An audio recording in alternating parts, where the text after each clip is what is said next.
Hey buns, so yeah, obviously I'm in a new location yet again. Mr. Fire Extinguisher is gone and Mr. Fan is here now. Yeah, so I am still on the move after my life being completely turned upside down by the war in Ukraine. I was living in Ukraine before, so I'm still getting all my stuff together to hopefully move somewhere more permanent. I'll only be here for maybe a month, but I wanted to get that out of the way because obviously everything's different now and it will be different again soon. So with that said, let's get to the video. It's no secret that Endwalker marks the beginning of a new story arc for Final Fantasy XIV, but I think it's going to be a turning point in some other ways as well as we look forward to the future, to the next 10 years of the game. It's clear that some future-proofing needs to happen, and thankfully the devs have made that a priority. But apart from future-proofing, there is so much stuff to be hyped about in the distant, the not-so-distant, and the immediate future for Final Fantasy XIV, so I just wanted to lay it all out for you here today and talk about the future that we know of, the upcoming patch cycle, and the devs' plans for the next months and years of Final Fantasy XIV. Like, what's next? What's on the horizon? What's on my mind? And what am I, looking forward to. But don't worry if you are not caught up on the story yet completely, because this video will be spoiler free.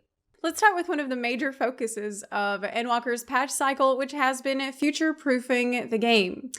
And you might ask yourself, well, why would they future-proof the game if we're living in the now and the future never actually arrives? Well, I mean, philosophical questions aside, the fact is Final Fantasy XIV is about 12 years old, and the version of the game that we play, Final Fantasy XIV: A Realm Reborn, it's about 9 years old now. So a game that's been running this long and is planning to run for at least another decade is going to require the game to adjust. Things have to change.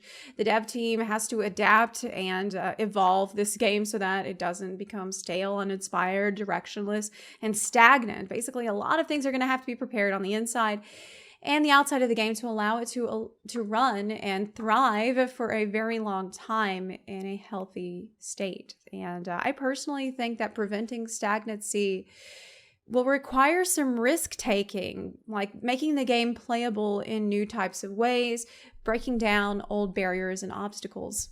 So let's look at the how, some of the concrete ways that they plan to go about just that. Currently, at the time of making this video, we are in patch 6.15. And the next patch in which we can expect something being released to the game is patch 6.18. And most of the time, a minor patch like that is not important, and you just can pretty much, there's nothing major that's getting added. But patch 6.18 is special. Patch 6.18 is going to bring us the extremely delayed and long awaited data center travel system. So what does that mean? Well, it means that you'll be able to travel to other data centers, in case you weren't sure, but with your main character, and you'll be able to play with people in the other data centers outside your own. So just like how World Visit works right now, but for data centers. So if you happen to be on the Ether data center because you're a hardcore raider, but you want to see what the hardcore roleplay experience is like on Balamung with your main, you're ready to be horny on main without downloading Twitter. Well, this system can make that happen. At no extra cost, you can jump around and find new people or those you already know to play and hang out with. And so I think it's going to change a lot of things in a bigger way than a lot of people currently realize. It's going to massively expand the pool of players that you can interact with and organize content with.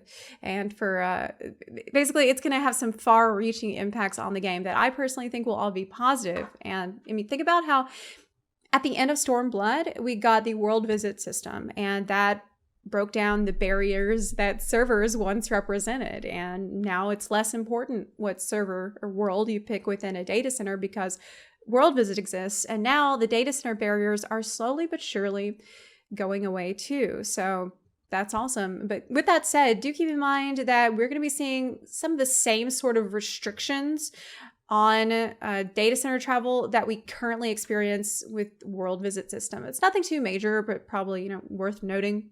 Oh, and there will be region locks on data center travel temporarily. So NA won't be able to visit EU, for example, not at first. EU won't be able to visit JP in the beginning. So I really hope they remove that restriction as soon as possible, because it looks like I am going to have to move to NA. And I really want my EU friends to come and visit me so that they can come and post the fight macro in the party chat. So I don't have to just stand around a marker or whatever the hell they're doing in NA. The next major element of future-proofing that we have seen for Final Fantasy XIV is the implementation of duty support, aka the trust system, into older content and making FFXIV more solo-friendly. I made a video about this recently. I talk about this all the time. I think it's fantastic for the game. Though I cannot emphasize enough, this is not for all content. It is only for main story quest content, because every time I bring this up, there's somebody that's like, oh, they're making the whole MMO for solo play. No, they're not. Okay, they're not going to make everything solo. And rest assured, your ERP will remain solo. All main story quests, dungeons, and trials will be made compatible with these systems that let you enter a story dungeon or trial with NPC AI bots who fight alongside you. Now, I have been leveling in alt and doing this, and it works great. Like, you don't have to wait for a dungeon queue. It's an instant pop, obviously. You just go in there anytime, and no matter how toxic I am to them, I never get reported. But then again, I don't think that they ever gave me a commendation, so. At the release of patch 6.1, all of the base Realm Reborn, that's patch 2.0, main story quest content was made compatible with the system. And with every upcoming major patch, they'll be adding more compatibility to the system. So patch 6.2 is going to make all the 2.x Realm Reborn main story quest dungeons compatible, as well as 2 or 3 Heavensward main story quest dungeons compatible.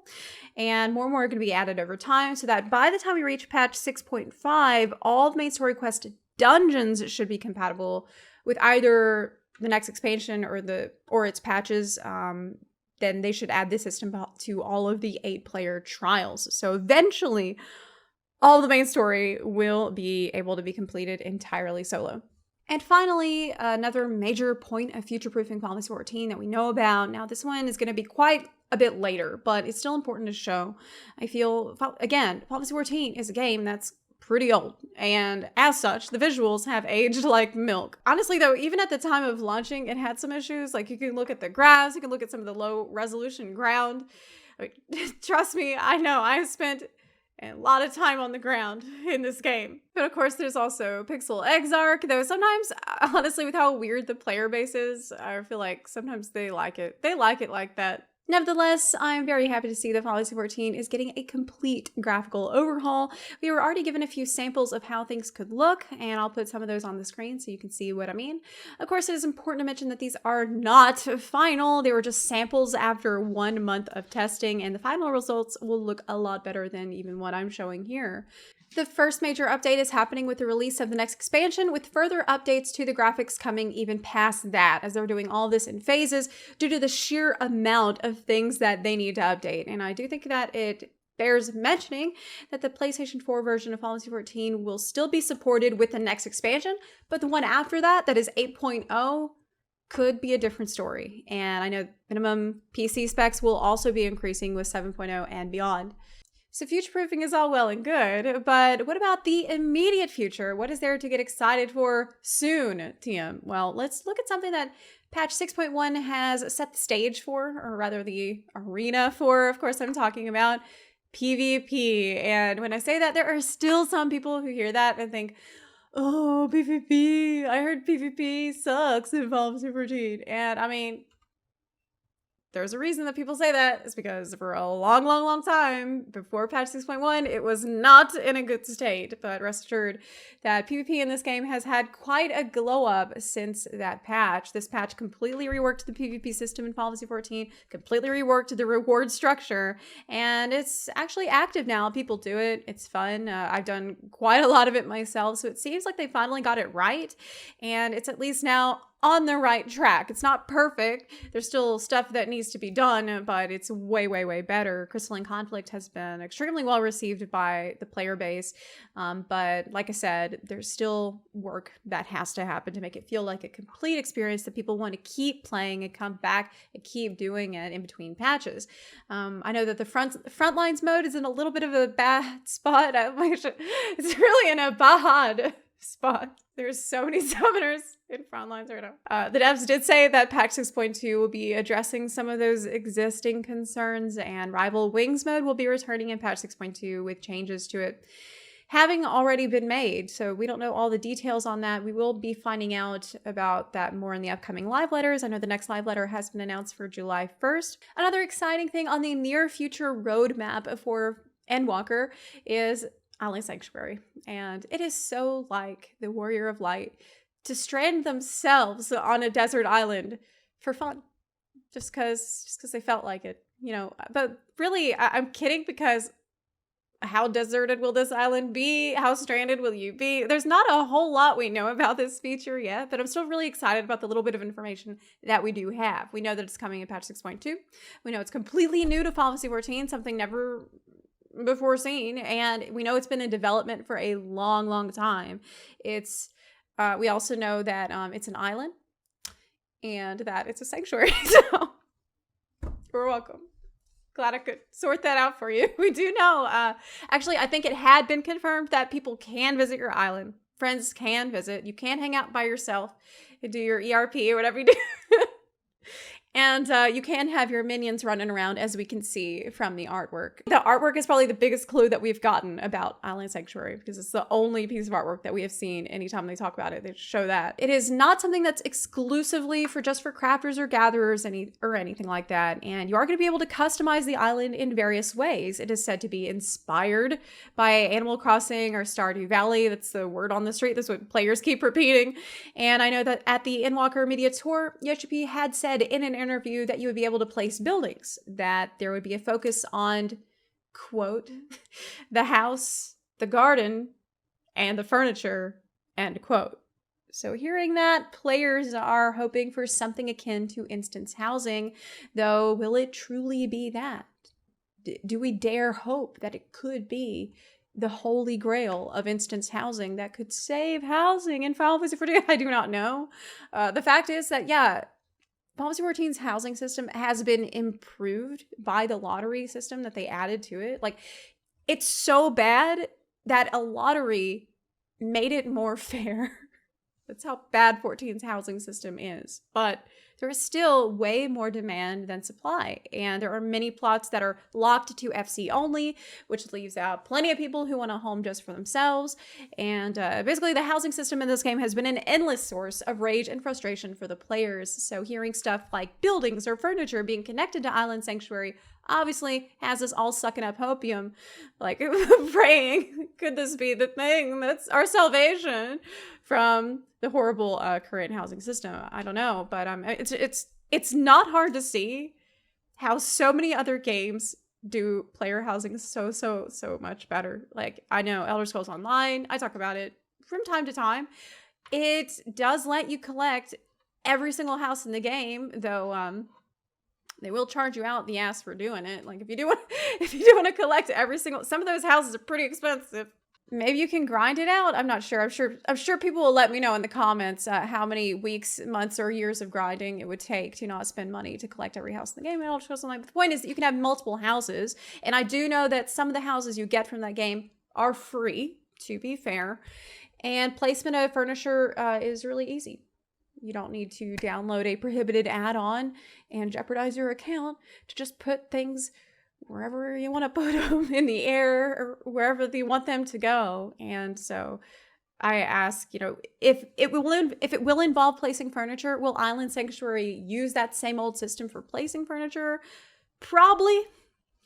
I hope not, but probably. I don't think that we should expect anything near the system that Elder Scrolls Online has, even if it is actually player housing. But I do also remember that they had announced an additional area for Island Sanctuary long ago. They said that there would be an additional area for Island Sanctuary, something that maybe could come in 6.4 or 6.5, which got me thinking that maybe this could be like Genshin Impact's housing system. So in Genshin Impact's player housing, you have a Serenity plot, is what it's called, and you first need to select your starter area to build your plot, your teapot, whatever that's called, like your player housing area, with being able to choose between floating islands, mountains, or an actual island, and with more and more things being added over time with Genshin that you can pick between. So each area has different layouts and also serves as a separate save. So I thought maybe the additional area for Island Sanctuary that's going to be added later might be that you could choose a whole new place to customize or just have more space in your main area. Also in Genshin, objects can be placed and rotated to your liking, very similar to Final Fantasy 14. There's a main building that you can go inside of and customize, which is pretty similar to the indoor housing in Final Fantasy 14. And you can place minions and have them walk around, which seems very similar to what the devs said that they want you to be able to do in Island Sanctuary, which is another reason why the Genshin system came to mind as something to potentially compare it to.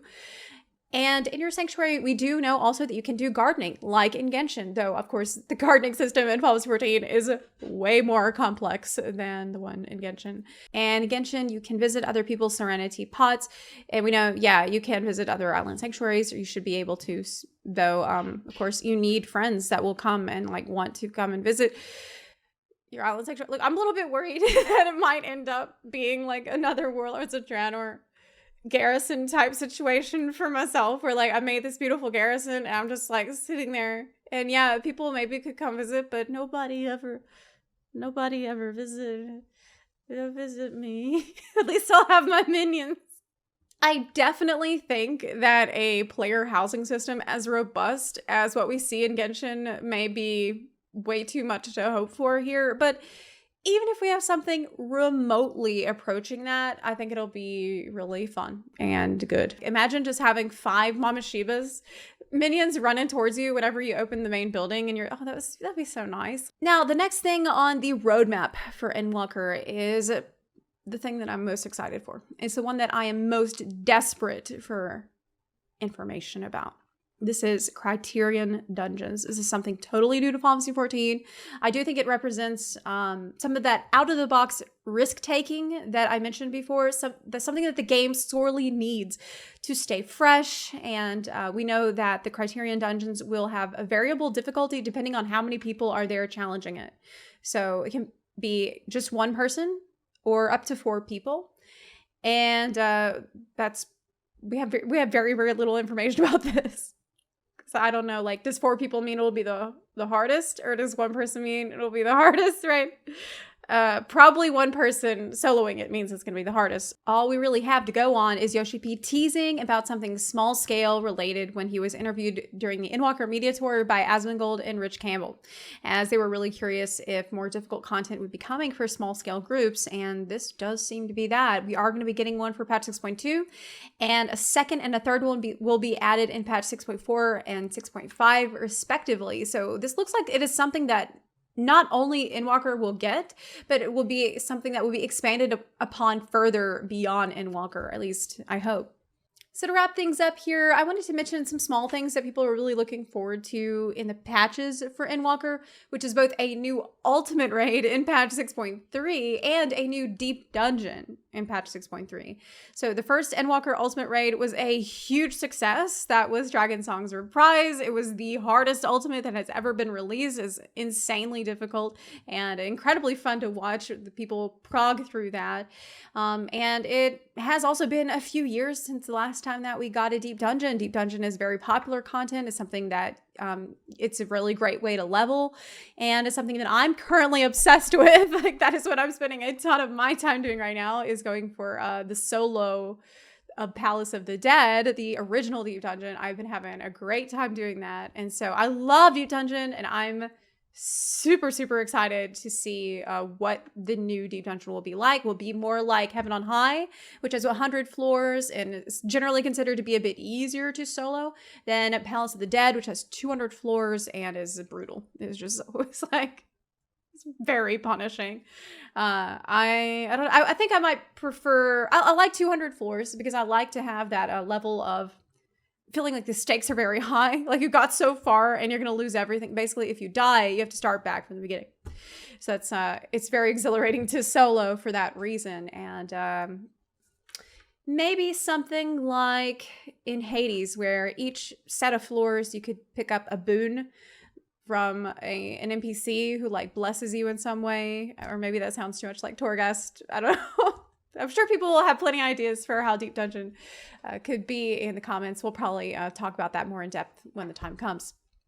And importantly, several quality of life updates that we don't know about yet that will come with each patch. There's a lot of eyes on QOL updates for this game after the whole third-party add-ons debacle that we've had, in which they started to crack down on streamers using third-party add-ons, and then Yoshiyuki released a statement saying, oh, but we're going to look at what those add-ons provide in functionality, and then we're going to try to improve our game so that the game will give the QOL that you're returning to add-ons for. So I think in the future, we are going to be looking at these patches and saying, oh, well, here's that feature that came from that add-on that people don't have to use anymore, right? And so I do think, by the way, that is what a lot of these add-on developers want. Like they create these add-ons to be solutions to problems. So in this roadmap for Endwalker and beyond, I would like to see a lot of these problems solved, so people don't always have to turn to third-party tools. And finally, hopefully some more news on the confirmed Xbox version of Final Fantasy XIV. I mentioned it earlier, but it bears repeating that the next live letter will be on July 1st, and that is when we are going to get a lot more concrete information on what they have planned for the future of Endwalker, and we'll learn more about a lot of the things that are currently still quite mysterious to us, like Island Sanctuary, like future PvP updates, like Criterion Dungeons, and more. So make sure that you don't miss that live letter, and if you do, of course, I will be posting here a recap of it, so that at least you'll get all the information if you're not able to watch the whole live letter. So thank you for watching. Obviously, things have been incredibly hectic for me with everything going on right now. I am doing my best to keep making videos during this the most difficult time of my life. So I cannot thank you enough. Those of you who are continuing to support me through Patreon or through Twitch, I am relying on that so much right now because it's just everything is chaos. Everything is chaos right now. But I am going to do my absolute best to continue delivering content as consistently as possible here on YouTube and, of course, on Twitch as well. So do give it a like, subscribe, and you can also follow me on Twitch, where I'm streaming several times a week. I'm there all the time. So we'll see you there. Thank you so much for watching, and I'll see you next time. Bye.